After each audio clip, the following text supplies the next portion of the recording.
அனைவருக்கும் வணக்கம். தமிழ் கேஎஸ்ஆர் சேனலில் கண்ணதாசனுடைய அனுபவ மொழிகள் தான் பார்த்துட்ருக்கோம்.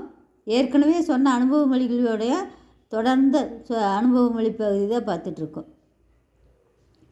பரபரப்பு, ஏமாற்றம், ஆட்டம், ஓட்டம், அவதி எல்லாம் வாழ்க்கையை அனுபவிக்க துடிக்கிறவன் துன்பங்களையும் அனுபவித்துத்தான் தீர வேண்டும். வாழ்க்கை என்பது எப்பொழுதும் ஒரே நிலையில் இருக்காது. இன்ப துன்பங்கள், ஏமாற்றம் ஏற்படும், விரைவாக செயல்பட வேண்டிய நிலை ஏற்படும்.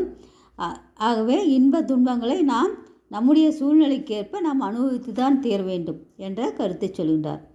காலம் வெல்ல வேண்டும், இல்லையேல் காலன் வெல்ல வேண்டும்.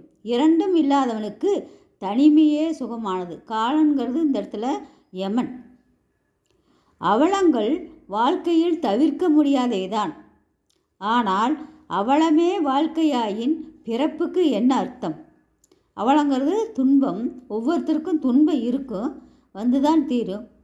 அதுவே வாழ்க்கை என்று சொன்னால் அப்போ நம்ம வாழ்க்கை வாழ்வதனாலோ பிறந்ததினாலோ எந்த பயனும் இல்லை என்ற கருத்தை சொல்கின்றார்.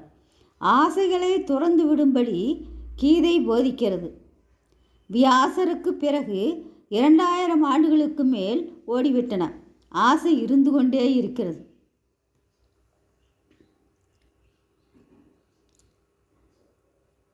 இறைவன் தன்னுடைய லீலைகளுக்கு பயன்படுத்தும் முதல் ஆயுதம் பணம்.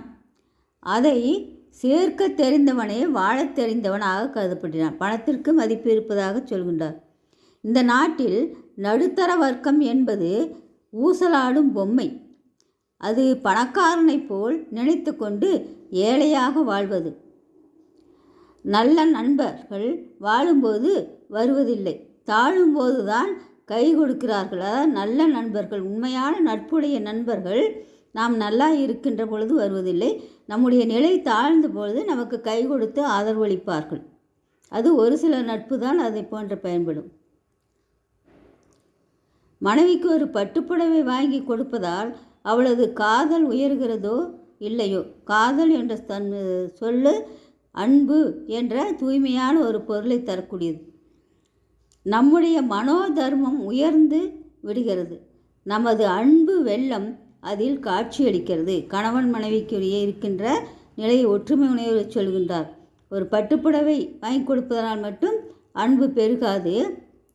வாழ்க்கை என்பதோடு நியாய தர்மங்களை பார்த்து அன்பு செலுத்துவதுதான் வாழ்க்கை என்று உன்னதமான கருத்தை சொல்கின்றார். கணவன் மனைவிக்கிடையே நிற்கக்கூடிய நிலை.